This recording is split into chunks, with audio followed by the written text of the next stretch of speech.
magandang umaga sa lahat. Nandito naman po si Madam Orchids Lovers. At hindi po ako magsasawa na magsishare po sa inyo.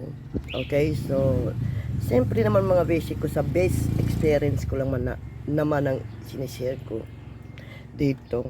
Okay, so grabe mga basic ko, napakaganda ng tuko ng aking mga orchids mga beses, nakikita niyo.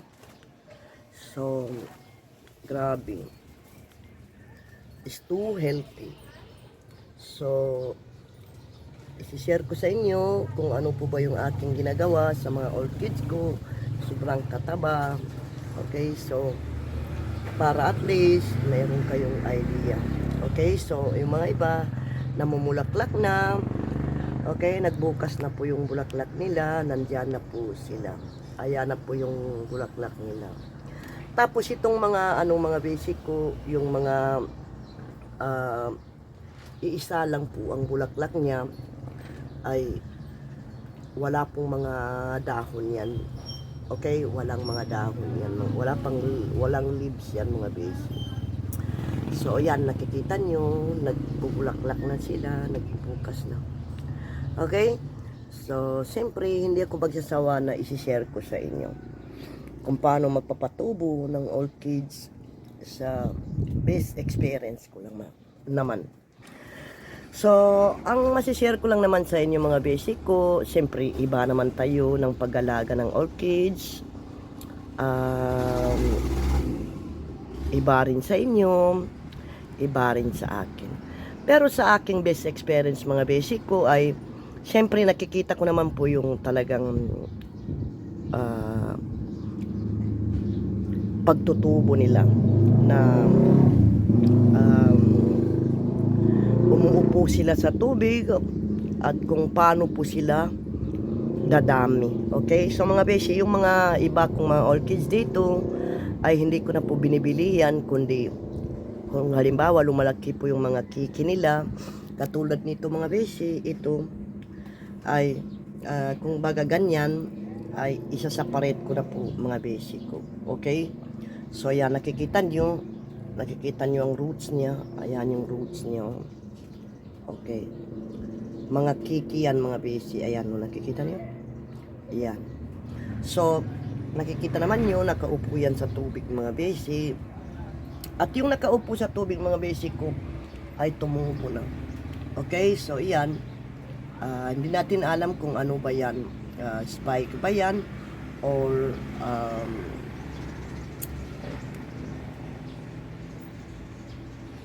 flowers. Okay, so tingnan nyo to mga basic ko, pinapatubo ko na maliliit pa yan. Okay, so kailangan lang yan mga ganyan, pag napapatubo po kayo ng mga kiki mga basic ko, ay kailangan po lagi moist yan, kasi yan po yung gustong gusto ng mga orchids na dendrobium na moist po siya. Okay, mabubuhay natin yan mga basic. Ngayon ang ginagawa ko kapag malaki na po yan ay isa-separate ko na po yan dyan, tatanggalin ko na po yan at ilalagay ko na po sa panibagong pot na naman. Okay, so yan, katulad nito, tingnan nyo, sanga lang ito mga basic. Okay, sanga lang yan. So nakikita nyo ang tubo niya. Ayan mga basic ko, sanga lang yan. So ginawa ko, linagay ko dyan. So nakikita nyo, tumubo po siya. So ganyan lang po mag-aalaga ng orchids mga basic. Okay, so kailangan lang nyo talaga, ang kailangan lang talaga ng mga orchids na ganito, bagong tubo mga basic, ay moist. Okay, kailangan niya ng moist mga basic. Ngayon, itatapat nyo sa araw. Okay, kung saan banda nasisilindawan ng araw, doon nyo ilalagay para makasagip siya ng magandang araw, and then lalaki at lalaki yan. Okay, basta nakasagip lang siya ng araw. So yun yung paano magpaparami ng mga orchids. Okay? So, nakikita nyo banda dito, area na to ay nakaupo po sa tubig yan mga basic. Hindi ko na kailangan pang yan diligan kasi nakaupo na sa tubig yan. So, it doesn't need any sit with water mga basic. Kasi umupo na yan sa tubig. So, di ba? So, yan. So, sana ito na yung aking panela, orchids. May kumakain sa kanilang leaves mga beshi. Pero gagawan ko ng paraan to para matulungan natin. Okay? So ngayon, siyempre, kailangan natin sila check-upin every other day. Okay, check upin nyo. Katulad ngayon ay na po, summer na. So magsa-summer na mga basic, kailangan ng orchids na check upin nyo dahil minsan may kumakain sa mga dahon nila. So yan po yung hindi natin matatanggap. Yan mga basic ko, kailangan talaga ng mga orchids na masisilitawan ng araw kasi doon po kumukuha ng energy yan mga basic. Okay? Pag nagpapatubo kayo ng orchids, kailangan po niya ng araw para po makakuha siya ng energy doon sa araw na yun. Dahil kapag nakakuha po siya ng energy sa araw na yun, napakabilis po ng tubo niya. Ipapakita ko sa inyo mga basic ko. Itong mga basic, tingnan nyo. Itong mga basic ko, yan, orchids na yan.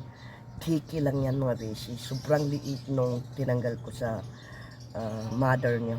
Okay? Kasi may mga mother yan. Pati rin ito mga besi. Ito. Wait lang. Ito mga besi ay tinanggal ko rin yan. Nakikita nyo? Oh. Sobrang bilis. So hindi na po ako bumibili ng orchids. Lalong-lalo ng dendrobium mga besi. Kasi tingnan nyo mga besi. Nagsitubuan talaga sila. Oh. Yan. So, easy naman po talaga magpapatubo ng dendrobium. Basta makasagip ng araw mga besi.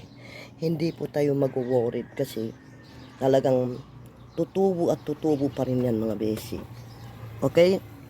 So, wag lang po yung bagong tubo na katulad nito mga besi. Okay? Katulad niyan. Tingnan nyo yung ugat niya. Okay, so kailangan ito, hinihintay natin kung lalaki na yan, pwede naman natin tatanggalin itong mga besi. Okay, tulad nito, meron na po siyang ugat. Ayan, no? Oh, ugat niya. Lumabas na po yung ugat niya. So, pwede natin tatanggalin yan at isasaparate natin. Pero, lagi natin tatandaan na moist po ang kailangan ng mga ganitong mga kiki. Ayaw po nila ng dry kasi hindi po talaga yan tutubo pag dry na dry po yung kanilang bark. So, yan lang po. Hindi ko na po patagalin pa. At least naka-share na po ako sa inyo. At sana po may natutunan kayo. At maraming salamat po. Next time po, see you again for next video. Sana po hindi kayo magsasawa. Panoorin yung aking video. Bye-bye. Love you all. Bye.